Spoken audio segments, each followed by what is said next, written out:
Apa komitmen pertama kita yang paling pokok dengan Allah? Komitmen pertama kita itu bahkan sebelum lahir namanya syahadat. Quran surat 7 catat ayatnya, Al-A'raf ayat 172. Wa idz akhadha rabbuka min bani adama min dhuhurihim dhurriyyatahum wa asyhadahum ala anfusihim alastu bi rabbikum qalu bala syahidna an taqulu yaumal qiyamati inna kunna an hadza ghafilin. Komitmen pertama kita adalah asyhadu an la ilaha wa asyhadu anna. Bahkan untuk menjaga komitmen ini tiap hari kita sholat untuk menjaga komitmen ini. Makanya setiap sholat kita tahiyat, kita bacakan dalam tahiyat asyhadu an la ilaha wa asyhadu anna muhammadan. Perhatikan. Maka dari sini muncul dua turunan. Turunan pertama langsung pokok komitmennya syahadat. Yang kedua amalan penguatnya salat. Komitmen pokok asyhadu an la ilaha. Apa arti kalimat Allah? Arti kalimat Allah itu dua yang pokok. Satu, yang dipertuhankan. Yang dipertuhankan. Jadi Allah itu bukan sifat, Allah itu nama. Ya, bukan sifat. Kalau ada yang bertanya siapa Allahmu, itu salah. Karena Allah itu nama. Siapa nama Tuhanmu? Allah. Makanya ketika orang-orang Quraisy, orang kafir bertanya pada Rasulullah, siapa nama Rabbu Muhammad? Karena engkau menyebutkan Rob.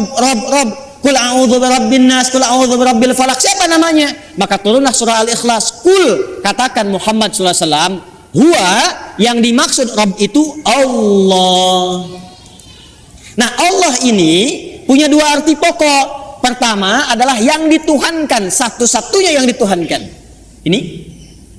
Yang kedua, yang diibadahi. Kedua makna ini ada di Quran surah ke-20 ayat 14. Allah mengenalkan dirinya kepada Musa alaihi salam dengan dua makna ini. Innani anallah, kata Allah, akulah Allah. Nama. Apa artinya Allah? La ilaha illa ana, la ilaha illa. La menolak.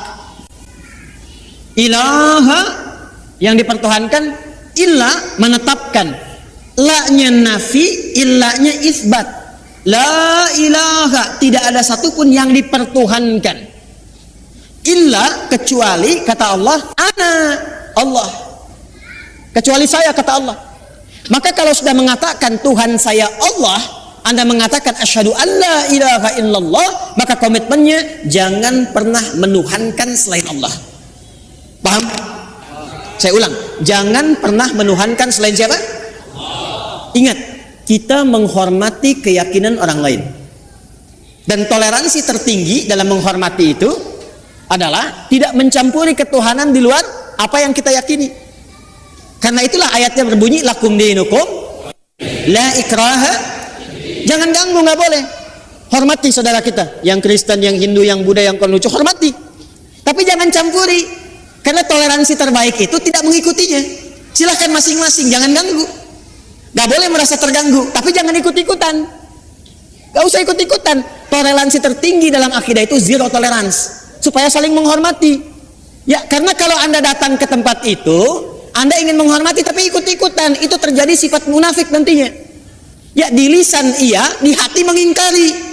Itu nggak boleh. Islam nggak suka begitu. Antara lisan dengan hati itu harus sama. Ya, jangan sampai, mohon maaf, ya, lisannya berkata, ya, ikuti senyum, tapi hatinya mengingkari. Salah sesembahanmu, itu bukan Tuhanmu. Nah, Islam nggak mau begitu. Hormati orang lain, silahkan yakini apa yang Anda yakini. Kalau pengen tahu tentang Islam kami ajarkan, ya, tapi jangan ikut-ikutan dan tidak boleh mengganggu. Itu yang paling indah. Lakum dinukum. Karena itu kalau sudah la ilaha il, asyhadu an la ilaha il, maka tidak boleh mengatakan kalimat ini. Camkan ini. Tuh. Kedengaran? Begitu Anda lakukan, ambulan nanti siap menanti. Dan ambulannya malaikat maut itu yang paling sangat menegangkan. Kalau sudah mengatakan la ilaha, asyhadu an la ilaha, itu komitmen. Maka tidak boleh ada kalimat ini. Camkan.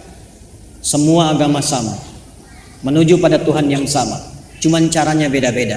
Maka itu sudah mulai pelanggaran terhadap komitmen. Saya yakin orang-orang yang seperti itu tidak akan pernah atau kesulitan dia mendapatkan petunjuk dari Quran. Yang ada apa? Semakin salah ngajinya, ayatnya semakin dipotong-potong. Ayat tentang menuhankan Allah dipotong, ayat tentang sholat pada akhirnya nggak sholat, ayat tentang puasa pada akhirnya nggak pada puasa. Itu yang kebablasan. Di orang-orang kalau sudah begitu, apalagi mau ngolok-ngolok ayat, pada ujung-ujungnya nggak yakin tentang Qurannya sendiri. Dan kalau di tes ngaji, ujungnya nggak bisa ngaji juga itu. Ini yang bahaya. Di orang-orang yang seringkali melanggar komitmen, pada akhirnya sulit mendapatkan petunjuk dari Al-Quran. Yang ada, Quran akan dipotong-potong sesuai dengan selera nafsunya. Jelas? Awas. Saya kalau akidah agak tegas ya. 2, sholat. Ini amalannya.